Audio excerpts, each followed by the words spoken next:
Who is Erlang Shen? The Black Myth, Wukong game that everyone has been waiting for years, was released exactly 1 week ago today. The prologue of this game is one of the best prologues I have seen, not only in games, but in any visual entertainment media.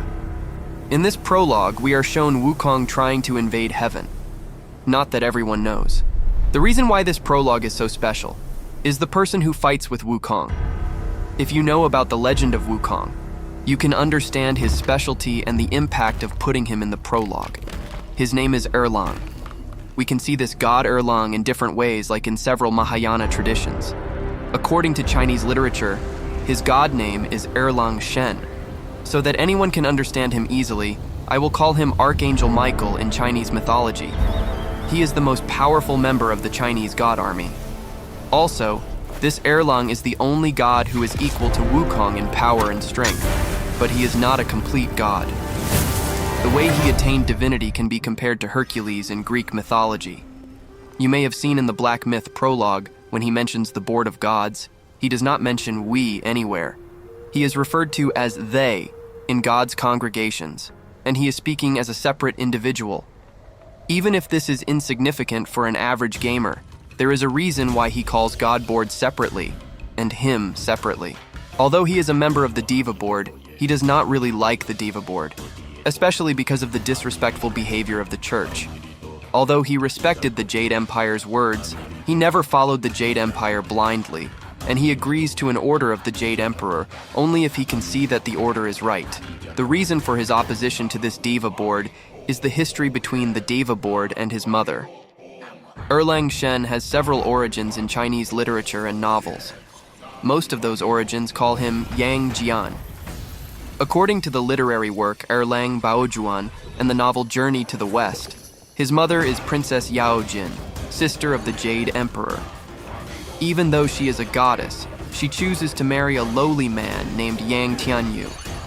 For this reason, the God Council imprisoned Princess Yao Jin in Tao Mountain and banished Yang Jian from heaven.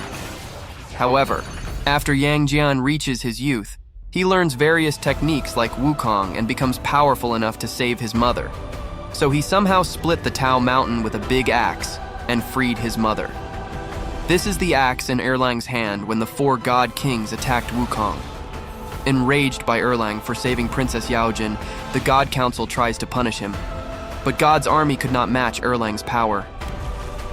Fearful of Erlang's power, the Deva Council, hoping to take Erlang under their control, invites him to complete a special task assigned by the Deva Council and get his rightful place in heaven. So this is the main reason to hate the Erlang deity.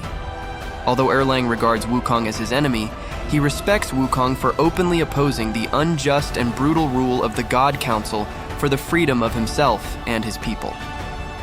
We can also take care of this in the Black Myth prologue. If we listen to the dialogues of Erlang, we can understand that Erlang warns Wukong several times about the plans of the God Council. Also, when Wukong became a bird and went to Earth, Erlang followed him because there was more chance for Wukong to escape inside the Earth. Erlang wanted Wukong to escape from this battle for a reason. Spoilers ahead. The story of Black Myth, Wukong game, takes place after Wukong attains the status of victorious fighting Buddha for enlightenment. After Wukong attained enlightenment, the Divine Council feared Wukong's power. Because of this, the God Council first invited Wukong to become a member of the council. But Wukong, who wanted his freedom over the dominion of the church, refused this invitation. So, because of this, the God Council will once again go to war against Wukong. This will destroy a lot of monkeys in Mount Huago. But the Deva Sabha was also threatened by Mount Huago. Because of this, the Deva Council finally decides to level Mount Huago. So, because of this, Wukong tries to invade heaven once again. This is where the game starts. But this is really a trap of the church. Recreate Wukong's empty train through the Buddhas in the mountains, and trap Wukong again in the mountain through the Buddha monk, and destroy Mount Huago, along with the rest of the monkeys. But Erlang is not a person who likes such petty plans. This is why Erlang wanted to keep Wukong away from heaven throughout the prologue.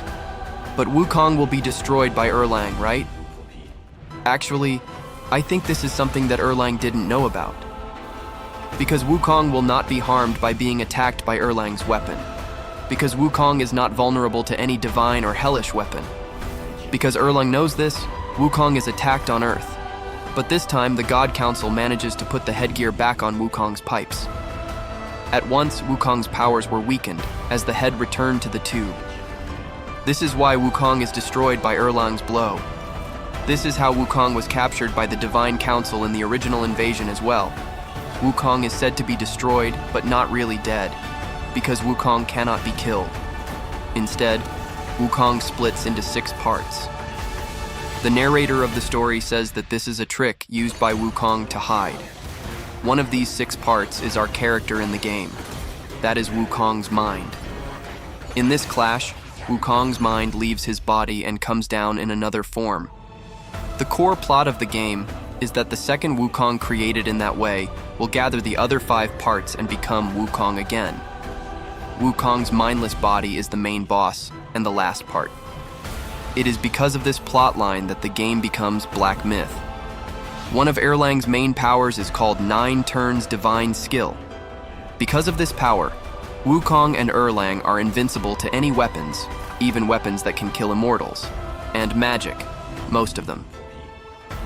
Erlang's pet is a dog named Pinyin, Howling Celestial Dog. This is the black dog that comes towards Wukong in the prologue. Erlang is also someone who mastered the power of 72 earthly transformations. Lightning is one of his main powers. The third eye in his head is called the Eye of the Truth.